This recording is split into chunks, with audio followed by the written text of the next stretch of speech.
السلام علیکم میرے بھائی، بات کریں۔ وعلیکم السلام جی آفتاب صاحب، میں اسلام آباد سے بات کر رہا ہوں، پاکستان سے۔ خدا آپ کو عزت دے میرے اور بھائی، کیسے میں ہیں؟ آپ کی تقریبیں میں آپ کی یہ ویڈیوز دیکھ کے سنی سے شیعہ ہوا ہوں۔ خدا میری آپ کو پوری عزت دے۔ فیملی بریلوی سنی ہے۔ اچھا، اور ماشاء اللہ۔ یہ ہماری طرف ایک ہے کہ یہ پہلے ایک تاثر تھا، جتنا میں نے پہلے سنا، ادھر جو مولوی تھے سنی، یہ سب ہوں، کہتے تھے کہ حضرت عائشہ کو بھی یہ صدیقہ ہیں، اور وہ کہتے تھے کہ جنہوں نے جنگیں کی ہیں، اس کے بعد بھی ہم ان کو برا نہیں کہہ سکتے۔ تو میری ہوں، گزارش تھی آپ سے کہ آپ اس میں اضافہ فرمائیں میرے علم میں، کہ یہ جو انہوں نے جنگیں کی، اور وہ بعد میں ادھر علماء ایک عالم دین تھے محمد باقر مجلسی، ان کو ہوں، بہت برا کہتے تھے۔ وہ کہتے تھے کہ انہوں نے حضرت عائشہ کے لیے بڑا غلط باتیں لکھی ہیں۔ ہوں، ہوں، تو میں نے کچھ ایک دو باتیں سنی بھی ہوئی ہیں۔ وہ ایک بات وہ بھی بیان کرتے تھے کہ وہ جب آئیں گے تو وہ ہاتھوں پہ کوڑے ماریں گے، اور دوسری بھی انہوں نے باتیں بیان کی۔ تو میں چاہتا ہوں کہ ہوں، یہ ذرا آپ بیان فرما دیں بھئی، یہ ساری باتیں صحیح ہیں، اور کچھ اور بھی بتا دیں۔ ایک جگہ وہ ایک اور شیعہ عالم کہہ رہے تھے کہ ان کو بی بی فاطمہ الزہرا سے بھی حسد تھا، بغض تھا، حضرت علی سے بھی تھا، اور ہوں، ہوں۔ امام حسن کے جو جنازے والی وہ تیر برسانے والی ہے، یہاں پر بہت سارے اہل سنت کہتے ہیں کہ یہ غلط بات ہے۔ تو اس کا پلیز ذرا کوئی ریفرنس یا کچھ بتا دیں کہ یہ یہاں پر، تاکہ اس کا میں آگے آپ کی ویڈیو ہی کسی کو دکھا سکوں کہ تشفی بخش جواب ہو جائے ان کو۔ جی جناب، بہت مہربانی آپ اور دوسرا سن۔ یہ ہے کہ آپ سے گزارش ہے کہ آپ کو کتاب ادھر بتا دیں شیعہ کی، کیونکہ ہوں، ادھر ہوں، جتنے بھی زیادہ تر شیعہ ہیں وہ سارے ایرانی فنڈیڈ ہیں، اور جی، ولایت فقیہ کے بس ادھر پرچار کر رہے ہیں، اور بالکل۔ ان کو کوئی اصلی شیعہ سے ادھر کوئی لینا دینا نہیں ہے۔ وہ کہہ رہے ہیں کہ ہوں، اتحاد بین المسلمین ہوگا، ہوں، اور ہوں، خلفہ کو کچھ نہیں کہنا، جو خلفہ ثلاثہ ہیں۔ تو اس جی کے لیے میری گزارش تھی کہ آپ کوئی کتاب بتا دیں جس کو بھی پڑھ کے ذرا ہمیں بھی پتہ لگے کہ اصلی حقائق کیا ہیں، اور کسی کو دکھا بھی سکیں آگے۔ جی جناب، بہت مہربانی آپ، سلام خوب۔ آپ سن لیجیے، آن لائن سن لیجیے جواب۔ جی بہت مہربانی آپ کی، یا علی مدد۔ دیکھیں، کتابوں کا جہاں تک تعلق ہے، علامہ مجلسی کی جتنی کتابیں ہیں سب کے سب بہترین ہیں۔ بحار الانوار، حق الیقین، یہ کتابیں بہترین ہیں۔ مقدس اردبیلی کی کتاب ہے حدیقۃ الشیعہ، بہترین کتاب ہے۔ اس کے علاوہ آپ کی خدمت میں عرض کروں کہ ابقات الانوار کتاب ہے، بہترین، اس جیسا کتاب لکھا ہی نہیں گیا۔ تشہید المطاعن ہے، بہترین کتاب، اس جیسا کتاب لکھا ہی نہیں گیا۔ الغدیر بھی اچھی کتاب ہے، بلکہ بہترین کتابوں میں سے ایک ہے۔ ہم اردو زبان میں ان کتابوں، یہ کتاب ہے نہیں ہے، مجھے نہیں معلوم یہ کتابیں۔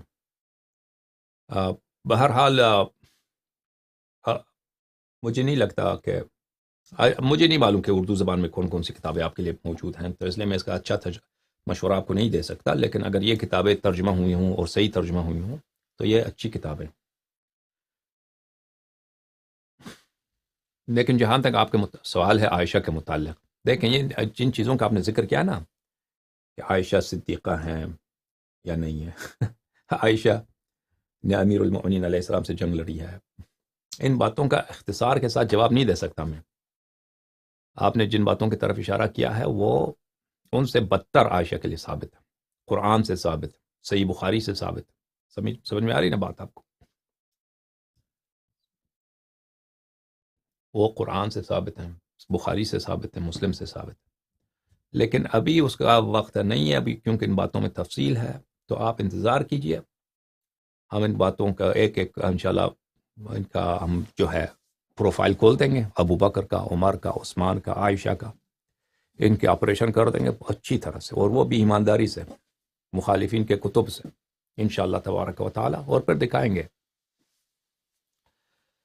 آپ کو کہ پھر آپ کے ہاتھ میں اتنا مواد آ جائے گا۔ اب ایران میں جو ہے نا، اب بچہ ایسے مناظرے کرتا ہے وہاں پہ نوجوان وہابیوں کے ساتھ، یعنی وہابی بھاگتے ہیں بیچارے، کوئی عزت ہی نہیں بچی ان کی۔ جب میں آپ کو کوئی یہ مواد آپ کو آپ کے اپنی زبان میں دلائل کے ساتھ دکھاؤں گا نا، تو پھر آپ ان کو نوٹ کریں گے تو آپ کو ہاتھ میں بہت کچھ آئے گا، بہت کچھ آئے گا، اور آپ جو ہیں کوئی آپ کو جواب نہیں دے سکے گا۔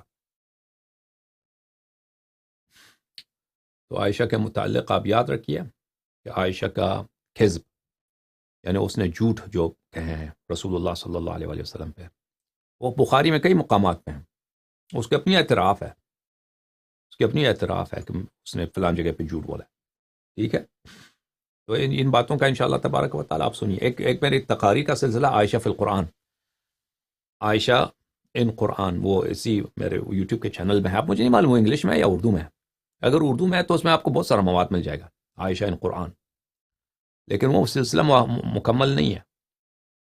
کبھی انشاءاللہ ہم عائشہ ان قرآن دوبارہ شروع کرتے ہیں.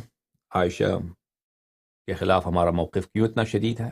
کیونکہ رسول پاک سے دیکھیں بہت آسان ہے قضیہ، بہت آسان ہے. میں آپ کو کچھ احادیث دکھاؤں کہ یہ کتاب سنن ابن ماجہ ہے، چھاپ دار الفکر، بیروت لبنان. یہاں پہ صفحہ نمبر 54 میں ہے کہ ام سلمہ رضی اللہ تعالی ام سلمہ کے غلام جو ہے صبیح روایت کرتے ہیں زید بن ارقم سے، رسول اللہ صلی اللہ علیہ وسلم نے فرمایا لعلی، امیر المؤمنین علیہ السلام کو، فاطمہ سلام اللہ علیہ کو، حسن کو اور حسین سلام اللہ علیہ مجمعین کو، انا سلم لمن سالمتم و حرب لمن حاربتم، جو آپ سے سلامتی میں ہو میں اس کے ساتھ سلامتی ہوں، اور جو آپ سے جنگ کرے میں اس کے خلاف شدید جنگ میں ہوں. انا حربن یعنی میں شدید جنگ میں ہوں، جو آپ سے لڑائی کرے.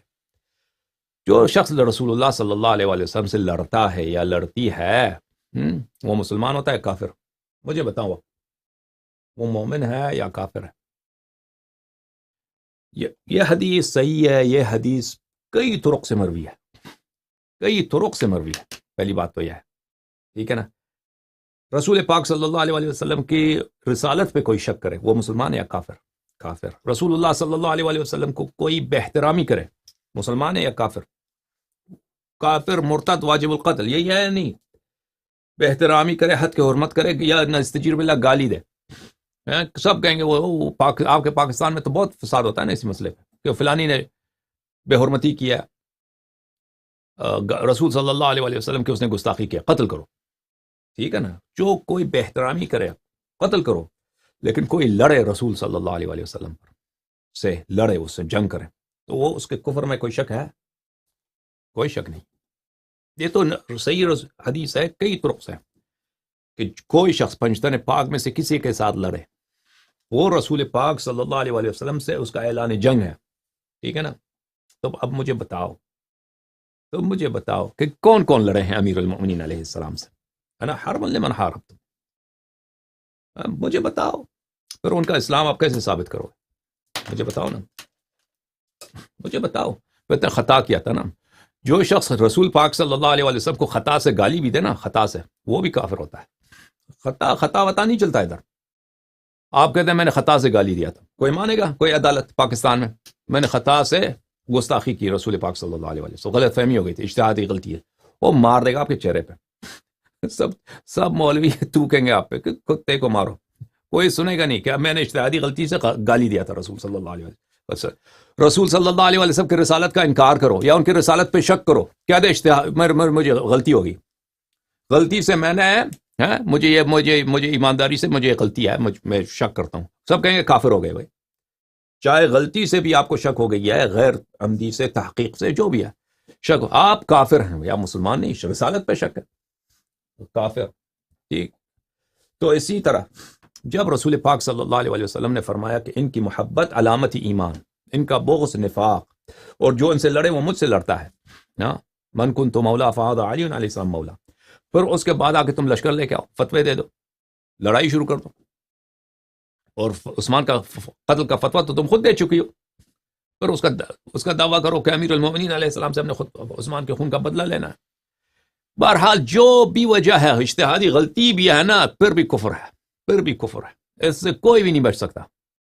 اب جو ہے انشاءاللہ تبارک و تعالی اس بات کی تفصیل بہت زیادہ ہے، قرآن میں، حدیث میں اس کی بات بہت ہے کہ دشمنی کے سب سے اعلیٰ، سب سے واضح دلیل ہوتا ہے لڑائی کرنا. اور امیر المؤمنین علیہ السلام سے جو لوگ لڑے ہیں ان کے کفر میں کوئی شک ہے ہی نہیں. یاد رکھو، جنہوں نے امیر المؤمنین علیہ السلام سے بغض کیا ہے ان کے کفر میں شک نہیں ہے.